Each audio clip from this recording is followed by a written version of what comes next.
Aujourd'hui, je vais vous révéler 9 erreurs à éviter quand on veut décorer son intérieur. Alors, erreur numéro 1, suivre les tendances déco. Alors, ça peut paraître étrange, mais suivre la mode côté déco, suivre à la lettre les tendances du moment, acheter le dernier coussin design à la mode vu dans tel magazine, c'est la première erreur qu'on fait tous. On est motivé en permanence à décoter le dernier objet déco, design, hyper tendance. C'est vrai que les magazines, les émissions, les événements, les showrooms, les collections, tout ce qui est mis en place sous notre œil en permanence, ça participe à nous motiver et à nous laisser tenter. Et c'est carrément humain. Alors le problème, c'est que de suivre les tendances, quand on suit, on n'est jamais finalement au bon moment dans la bonne tendance. On va voir ça sur un magazine, on va trouver ça hyper sympa, et puis finalement, le temps que ça arrive en collection, dans les magasins, en tous les cas dans les grandes enseignes, il s'est passé 6, 8 mois, et puis il y a déjà une nouvelle collection qui est mise en avant sur les magazines. Voilà, c'est un cercle perpétuel. Si on veut tout le temps être à la pointe de la mode, c'est un sacré budget. Et surtout, on retrouve grosso modo les mêmes ambiances un petit peu partout. Alors la solution, c'est demandez-vous qu'est-ce que je veux vraiment pour mon espace à moi. Quel est mon style intérieur à moi? Qu'est-ce qui est bon pour ma famille et moi dans notre intérieur? Dans quoi est-ce qu'on se sent bien tous ensemble? Comment je vis au quotidien?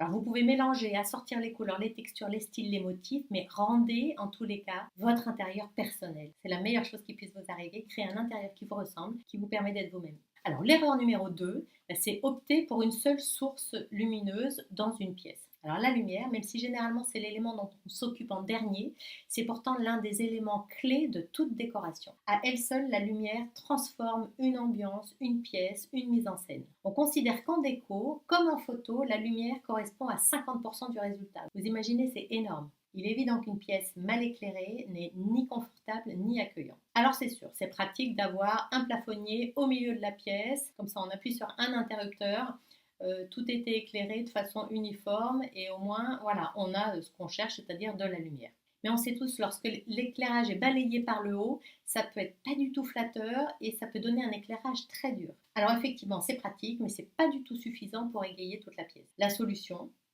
au sein d'une même pièce, multipliez les points de lumière pour composer votre décor. Superposez vos éclairages à différentes hauteurs, comme des lampadaires, des lampes de table. Et s'il vous plaît, choisissez le plus possible des blancs chauds, en termes d'ampoule, pour avoir vraiment une lumière douce. Alors un éclairage chaleureux crée non seulement l'ambiance, mais rend également une pièce intime et lumineuse.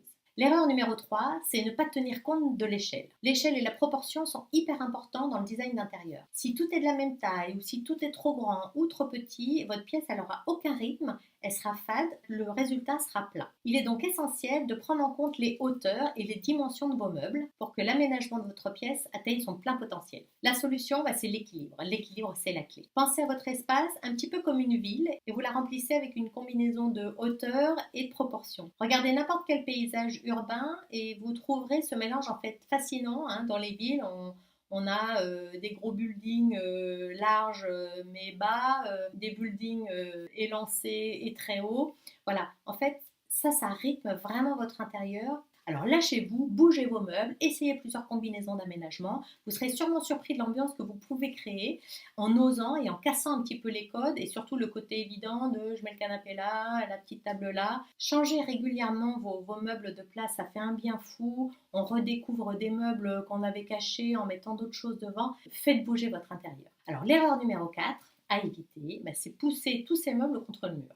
Alors qu'on soit dans une chambre, dans un salon, on a l'impression qu'on gagne de la place, mais en fait on écrase le mobilier contre le mur et finalement la pièce manque de relief. Moi je dois admettre que j'avais l'habitude de faire cette erreur parce que je pensais que ça rendrait la pièce plus spacieuse si je poussais tous les meubles contre les murs. Je me suis trompée et effectivement les pièces aménagées comme ça paraissent un peu sans vie et finalement elles paraissent pas du tout plus grandes, voire elles vont paraître un petit peu plus étriquées. Alors la solution, tout en gardant de la fluidité dans la circulation, mettez pas des trucs partout au milieu, mais décalez vos mobiliers et laissez de l'espace. Alors je ne sais pas pour quelle raison on adore pousser les meubles contre les murs, il doit y avoir un truc psychologique. Voilà, un petit conseil, évitez de placer votre canapé à moins de 15 cm du mur, voilà, ou si la pièce s'y prête, pourquoi pas, n'hésitez pas à mettre votre canapé en plein milieu. Comme vous le voyez sur la photo là, voilà, le canapé il trône, mais il sépare, du coup, il fait une séparation naturelle entre le salon et l'entrée. Voilà. Aménagez selon votre pièce, bien sûr, et selon vos meubles existants. Aménagez comme ça vous semble logique, mais en tous les cas, ne vous obligez pas à pousser tous les meubles contre les murs.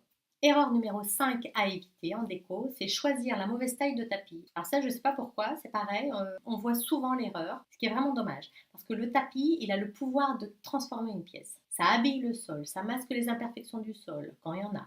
Ça crée des limites pour vos meubles, ça affirme un style, ça rend l'espace plus cosy et plus chaleureux. À mon sens, en déco, il est impossible de ne pas avoir un tapis, par exemple, dans son salon.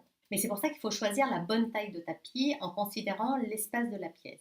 Un tapis de salon devrait vraiment ancrer par exemple le fauteuil ou les fauteuils autour de lui. Ça peut créer une pièce dans une pièce. Comme vous le voyez sur la photo, là, on a cette peau de bête au sol zébrée. Ça marque un petit coin repas pour 2 personnes. Mais on n'aurait pas ce tapis, ça ferait un petit peu couloir. Là, on a vraiment une pièce qui est finalement matérialisée uniquement par ce tapis au sol. Alors un petit tapis, en général, donne une impression de vide et finalement peut vraiment gâcher le reste. Donc soyez attentifs à la taille de vos tapis. Et pour éviter cette erreur de décoration intérieure, mesurez la surface du sol à habiller avant d'acheter un tapis. Un tapis doit être assez grand pour accueillir au moins 2 chaises ou 2 fauteuils ou les pieds de votre canapé par exemple. Si vous avez déjà acheté des petits tapis, si vous avez déjà des petits tapis, n'hésitez pas à les superposer les uns sur les autres pour agrandir l'espace visuel en tous les cas. Réchauffez votre ambiance intérieure avec des tapis. Alors, l'erreur numéro 6 à éviter en déco, c'est ne pas mettre les plantes au cœur de votre déco. Alors, je pense que mettre des plantes vertes dans son intérieur, c'est très bien.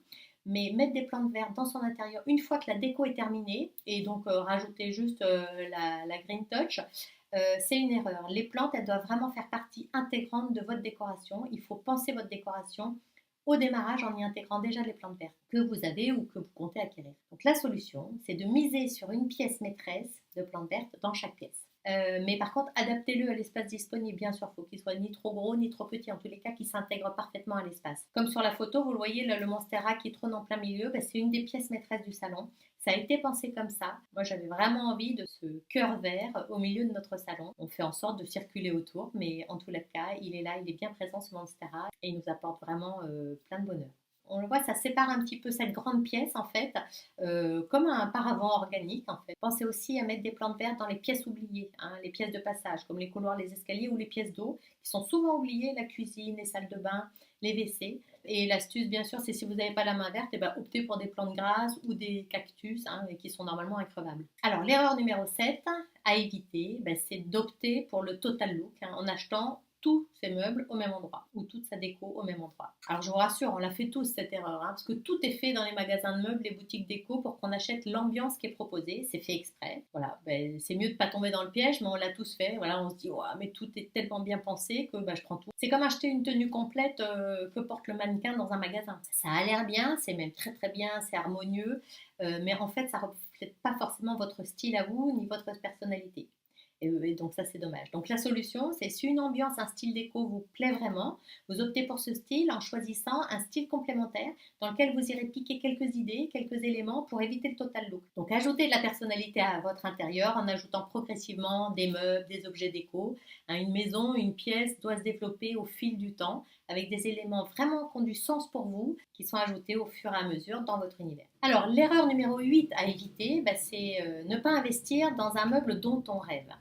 Alors, vous rêvez depuis longtemps d'un canapé, d'une étagère, d'un buffet, mais c'est trop cher, c'est une marque, c'est pas le moment, ça ira pas dans mon intérieur actuel, je vais m'en lasser, je vais attendre de déménager dans la maison de mes rêves. Bref, on aura toujours une excuse, mais si par contre c'est vraiment un élément dont vous rêvez depuis longtemps, mais osez l'investissement. On fait cette erreur de design d'intérieur parce qu'on pense qu'acheter beaucoup de petits meubles, peu coûteux, ou se contenter peut-être d'un meuble un peu similaire à celui dont on rêve, nous permet d'économiser de l'argent. Mais en fait, c'est le contraire qui se passe. Parce qu'avec l'expérience, on se rend compte que comme on n'est du coup jamais satisfait de l'intérieur qu'on a mis en place parce qu'on rêve de ce meuble mais qu'on ne l'a pas, on va compenser par plein d'autres styles, plein d'autres meubles qui ressemblent un peu, mais finalement le résultat ne sera pas là. Et en termes de budget, l'investissement qu'on aura fait au fur et à mesure avec tous ces meubles qui ne nous donnent pas le rendu qu'on espère, elles vont vous coûter autant que peut-être l'investissement que vous auriez fait dans le meuble dont vous rêvez. Et en plus, votre espace à vous paraîtra un peu encombré parce que vous aurez